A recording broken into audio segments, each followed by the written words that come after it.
嗨，我係長師兄，今日同大家分享一個社福案例。首先要講一講咩係社福先。社福就係一個人手上面攞住一樣嘢，或者冚住一樣嘢。咁我哋就通過唔同嘅方法，例如起卦、起貨，去估佢手入邊攞住嗰樣嘢究竟係乜嘢嚟嘅。社福係喺古代術士之間好鍾意玩嘅一個小遊戲，係可以提升到取象水平嘅。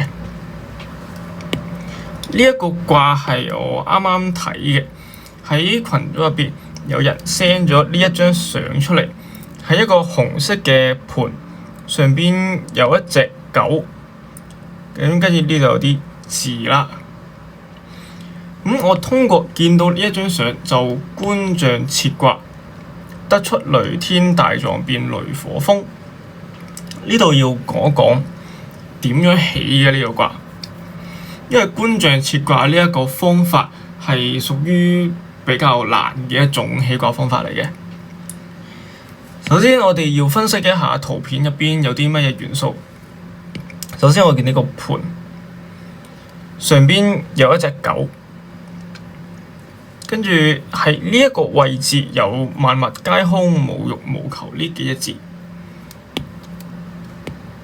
OK， 首先我哋可以見到呢度有一個盤，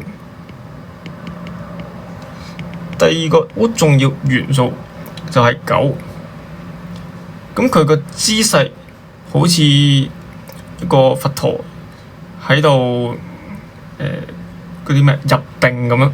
同埋呢個萬物皆空都好有一個佛嘅意味喺入邊，所以我起卦就主要係圍繞呢三樣嘢去起嘅。盤用咩卦嚟代替？係咪震？因為下邊呢一個兜咧，如果你講擺過嚟，就好似我畫嘅咁樣嘅樣。其實同震卦嘅形態係非常之相似嘅，所以我就取象形，就用震嚟代表紅色嗰個盤。狗通過十二地支，我哋知道肯定係戌土，戌反卦係乾，所以可以用乾卦嚟代表佛。我強調一樣嘢就係元氣性空，空無。呢一樣嘢喺60甲子入邊，甲子旬，戌亥空，所以佛都係用乾卦嚟代表嘅。喺梅花易數有一個經典卦例入邊，係講一班和尚嘅嗰個卦，都係除咗乾卦代表和尚，咁同佛都有一個好直接嘅關係啦，所以取乾卦係唔會有任何問題嘅。我哋呢度仲有冇漏象咧？就係個盤個顏色啦。個盤係咪紅色㗎？而且我哋呢個卦係冇動爻嘅，係未取到動爻。咁動爻應該點取咧？我哋見到喺呢一個位有一排字，啱啱好將上邊同下邊分開咗，咁我哋係唔係可以取大概二爻呢一個爻位去做動爻咧？咁啱乾卦二爻動就變一個離卦，就啱啱好應咗紅色呢一個象，所以雷天大狀變雷火風呢個卦係可以好好咁反映到呢個圖片嘅信息。講解完點樣起嘅啦呢個卦，跟住就要解啦。我睄一眼，第一件事問佢係咪水果啊？反佢話係啱嘅。呢個點樣睇出嚟嘅咧？社福無非就關注嗰幾樣嘢：勢、應、動同埋空。勢爻、應爻、動爻同埋空漠。有時霧都係需要去重點觀察嘅。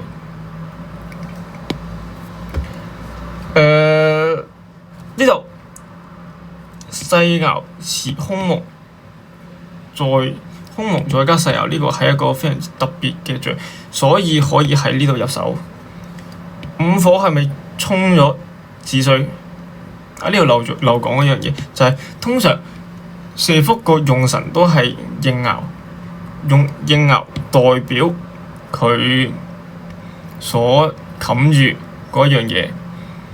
呢個大部分情況都係可行嘅，但係有啲特殊嘅覆應爻係唔一定代表冚住嗰樣嘢。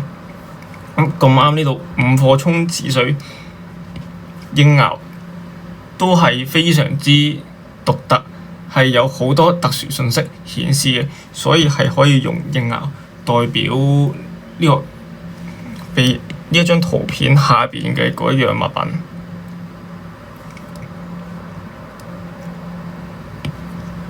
細爻午火父母勾陳去沖妻財子水，妻財子水係乜嘢？財爻代表錢，代表女人，代表食物。呢度喺個盤入邊，所以可以好直接咁排除咗錢同女人呢個象。妻財都係可以代表玉嘅意思，所以呢度要通過其他唔同嘅作用關係去確定佢究竟代表啲乜嘢。細爻見到父母午火，父母有保護嘅意思，勾陳係一團嘅狀，佢去沖財爻子水就代表呢一樣嘢，佢外層係有一個保護嘅嘢喺度。我哋而家有兩條關鍵信息，第一樣嘢，呢一樣嘢係可能係食嘅嘢，或者可能係肉。咁出邊呢一樣嘢嘅外邊有一個保護性質嘅嘢，咁係唔係可以好直接咁聯想到係水果咧？同埋佢呢個大勾陳亦都有一團嘅狀。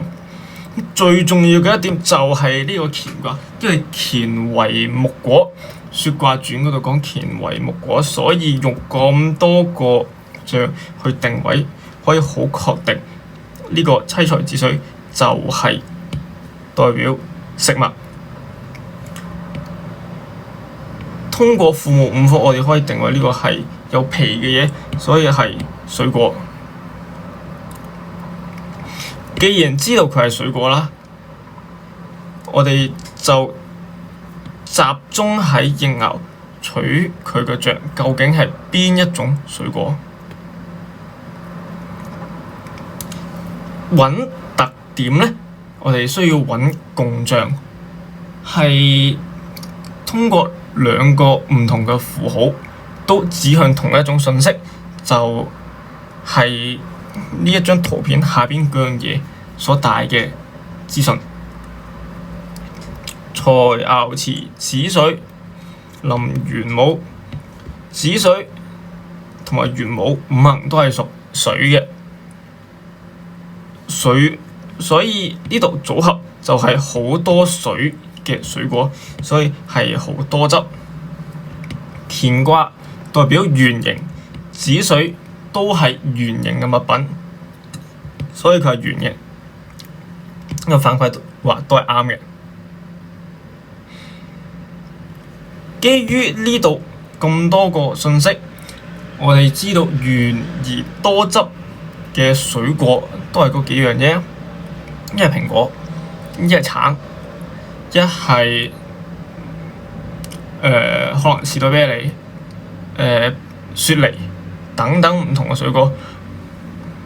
而呢度仲有一個象，就係天干甲木同埋乾卦都係代表一，所以呢個水果淨係得一樣。跟住嗰個出覆嗰個人就話：不如你哋估下佢嘅顏色啦。你估到佢嘅顏色，就會知道佢係乜嘢嚟㗎啦。OK，咁而家就翻個卦入邊睇啦。佢係乜嘢顏色咧？子水同埋玄武呢兩個共振咗。子水係代表大海，可以係藍色或者黑色。所以第4條斷語就係佢係一個藍色或者黑色嘅水果。咁綜合咁多條信息，咁係唔係都指向緊藍莓呢一樣嘢咧？跟住我就問佢係咪藍莓啊？反饋係啱嘅，亦都係喺盤入邊藏嘅係一粒藍莓。呢個卦就講住咁多先。通過我哋又可以知道，通過觀象設卦嘅方法，我哋有時唔使搖卦，都可以通過圖片本身嘅信息去推斷出嗰條問題係乜嘢。